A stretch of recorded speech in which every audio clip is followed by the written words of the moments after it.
atividade de História e Geografia, né, a gente colocou junto por se tratar da Semana da Pátria, né, da independência do Brasil. Então, a pergunta número 1, qual mudança ocorreu com a independência do Brasil? Então, eu grifei aqui no texto, ó, primeiro parágrafo, a gente já consegue responder essa pergunta. Peguei uma folha de caderno minha, que vocês podem fazer a mesma coisa, e respondi. O Brasil deixou de ser uma colônia portuguesa e passou a ser um país independente. Quer dizer, quando Dom Pedro I anunciou que era hora de liberdade ou morte, né, ou se tinha um país independente de Portugal ou poderiam haver várias mortes, o Brasil passou a não mais obedecer às ordens de Portugal. Então, o Brasil passou a ser um país independente, não era mais colônia, passou a ser um país independente. E isso aconteceu em 7 de setembro de 1822, que está aqui no texto. E a pergunta número 2. Por que ficou conhecido como o Dia do Fico? Isso a gente encontrou, ó, aqui no texto, ó, Dia do Fico. Então, aqui a gente já consegue encontrar a resposta. Coloquei a número 2 aqui. Dia do Fico, 9 de janeiro de 1822, ficou conhecido pela decisão de Dom Pedro em ficar no Brasil e não retornar a Portugal como era exigido. Então, ele recebeu uma pressão muito grande para voltar para Portugal e também uma pressão muito grande para ficar no Brasil. Então, ele decidiu, em 9 de janeiro de 1822, ele disse: se é para o bem de todos e felicidade geral da nação, fico, né? Digam ao povo que fico, estou pronto, eu fico ao Brasil. Ele não foi embora para Portugal, por isso que ficou conhecido como o Dia do Fico, quando Dom Pedro resolveu ficar no Brasil. E a número 3, qual acontecimento ocorreu em 12 de outubro de 1822? Olha quanta coisa aconteceu em 1822. Primeiro, em janeiro, Dia do Fico, quando Dom Pedro resolveu ficar. Depois, 7 de setembro, a independência do Brasil.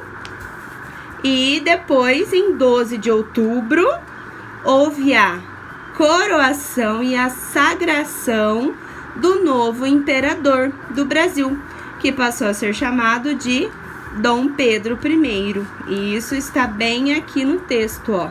Quando a gente encontra a data, provavelmente a gente vai encontrar uma resposta. Então, é isso, tá? Essas 3 questões. Vamos para as próximas. Já na atividade 4, é referente ao texto sobre o riacho, né? Nós estudamos a hidrografia já do Brasil e o riacho do Ipiranga faz parte, né? Então, a primeira pergunta é onde se localiza o riacho, né? Então, tá bem aqui escrito, né? Localizado na cidade de São Paulo, no Brasil.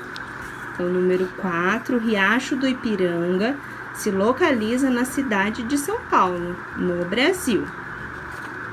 A número 5, onde as nascentes do riacho do Ipiranga se encontram?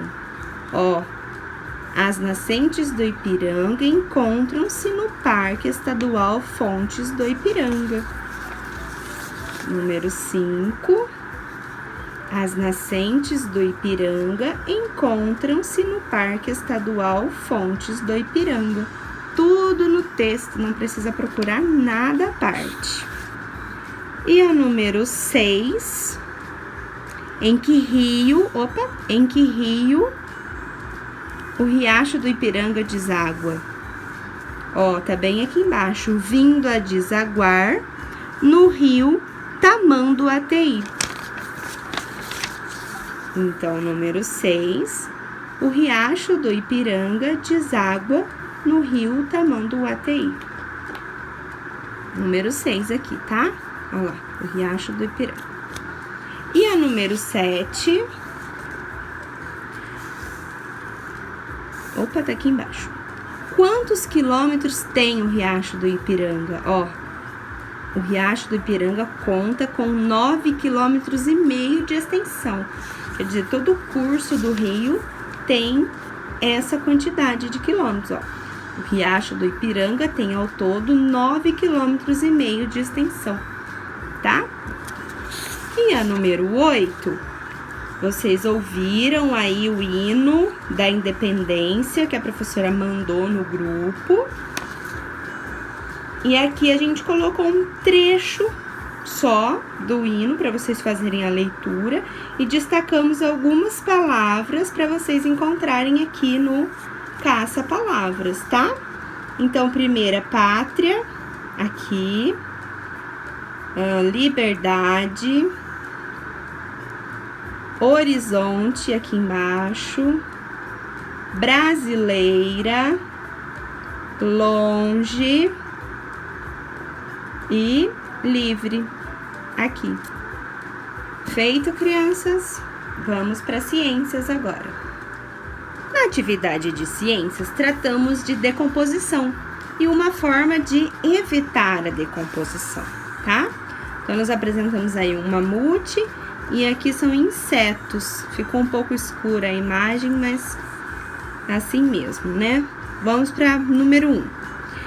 Quais são as condições que dificultam a ação dos organismos decompositores? Olha lá no texto. Algumas condições ambientais, como as temperaturas baixas e a falta de umidade, dificultam a ação dos organismos decompositores. Então, a resposta: algumas condições ambientais, como as temperaturas, não coube, eu coloquei aqui atrás, baixas e a falta de umidade. Tá? 2. O que é âmbar e para que serve? Aqui no texto, ó. O âmbar é uma resina fóssil originada das plantas e, ó, outra forma de evitar a decomposição é se o organismo for preservado no âmbar.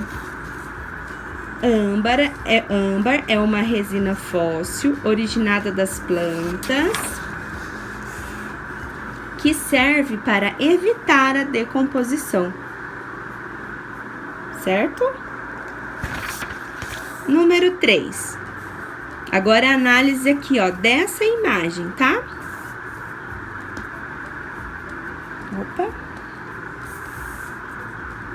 O mamute da foto foi preservado em que local? Ó, preservado no gelo.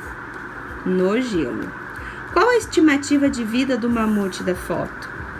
Estima-se que esse animal tenha vivido 18.000 anos. 18.000 anos. Em que local foi exposto a réplica do mamute? Exposto no Museu da História Natural da China. No Museu de História Natural da China. Bem tranquilo, né, pessoal? Então, beijo e fiquem bem, corrijam as atividades e logo a gente tem mais um vídeo de correção.